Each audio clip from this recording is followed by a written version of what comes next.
మన ఆలయాల రహస్యాలు సిరీస్ లో భాగంగా ఇవాళ ఎన్నో రహస్యాలు ఎన్నో లీలలతో నిండిన చాతుర్ధామంలో ఒకటైన ఒరిస్సాలోని పూరి జగన్నాథ్ ఆలయం గురించి తెలుసుకోబోతున్నాం. జగన్నాథ్ ఆలయం పైన ఒక పెద్ద జెండా ఎగరవేయబడుతుంది. దాన్ని ధ్వజం అంటారు. సైన్స్ కు భిన్నంగా ఆ జగన్నాథ్ ఆలయం పైన ఉండే ధ్వజం గాలి వీచే దశలో కాకుండా వ్యతిరేక దిశలో ఎగురుతుంది.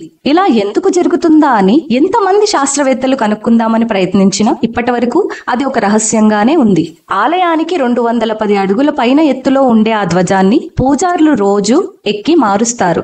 ఆ గుడి ప్రారంభించిన రోజు నుండి ఇవాల్టి వరకు క్రమం తప్పకుండా అలా చేస్తున్నారు. ఒకవేళ అలా మార్చలేకపోతే గుడిని 18 సంవత్సరాలు మూసివేయాల్సి ఉంటుందని అక్కడి సంప్రదాయం. గుడి పైన ఆకాశాన్ని నో ఫ్లై జోన్ గా ప్రకటించారు.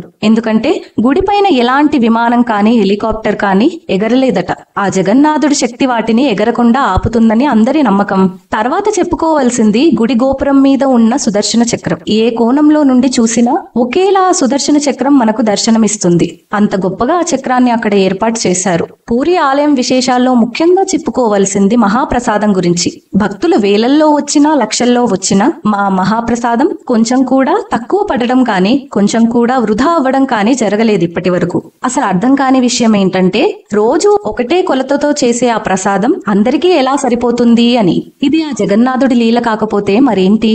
అలాగే అక్కడ ప్రసాదం 5 కుండలను ఒకదానిపైన ఒకటి పెట్టి వండుతారంట.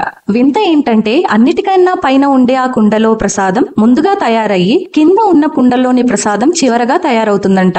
ఈ క్షేత్రంలో విష్ణు రూపమైన జగన్నాథుడు, అన్న బలభద్రుడు, చెల్లి సుభద్రాదేవిని వేరే ఆలయాలకు భిన్నంగా చెక్క విగ్రహాల రూపంలో ఆరాధిస్తారు. ఆ విగ్రహాల్లో బ్రహ్మ పదార్థం అనే ఒక అంతు చిక్కని పదార్థం ఒకటి ఉంటుందంట. ఇప్పటి వరకు ఆ పదార్థాన్ని గురించి ఎవరికీ ఏమీ తెలియదు. ఆ విగ్రహాలను ప్రతి 12 సంవత్సరాలకి ఒకసారి మారుస్తారు. అలా మార్చేటప్పుడు ఆ బ్రహ్మ పదార్థాన్ని చూడకుండా ఉండటానికి ప్రధాన పూజారితో సహా అందరూ కళ్లకు గంతలు కట్టుకొని మారుస్తారు. పూరి ఆలయం సముద్ర తీరానికి దగ్గరగా కట్టారన్న విషయం మనకు తెలిసిందే. కాబట్టి సముద్రం హోరు అలల చప్పుడు బాగా వినిపించాలి. కానీ గుడి సింహద్వారం నుండి గుడి లోపలికి ఒక్క అడుగు పడినా ఆ శబ్దం మనకు ఏదీ వినిపించదు. ఈ మందిరం నీడ పొద్దున కానీ మధ్యాహ్నం కానీ సాయంత్రం కానీ భూమి పైన అసలు పడకుండా నిర్మాణం చేశారు. చివరగా ప్రతి ఆషాఢంలో జరిగే రథయాత్రలో లక్షల మంది భక్తులు పాల్గొని ఆ దేవదేవుడి ఆశీర్వాదాన్ని తీసుకుంటారు. అందులో వాడే 40 అడుగులకి పైగా ఉండే 3 రథాలు ప్రతి సంవత్సరం కొత్త చెక్కతో తయారు చేస్తారు. ఇలాంటి మరిన్ని ఆలయ రహస్యాల గురించి తెలుసుకోవడానికి మంత్రస్వరం ఛానల్ ని సబ్స్క్రైబ్ చేసుకుని నోటిఫికేషన్ కూడా ఆన్ చేసుకోండి.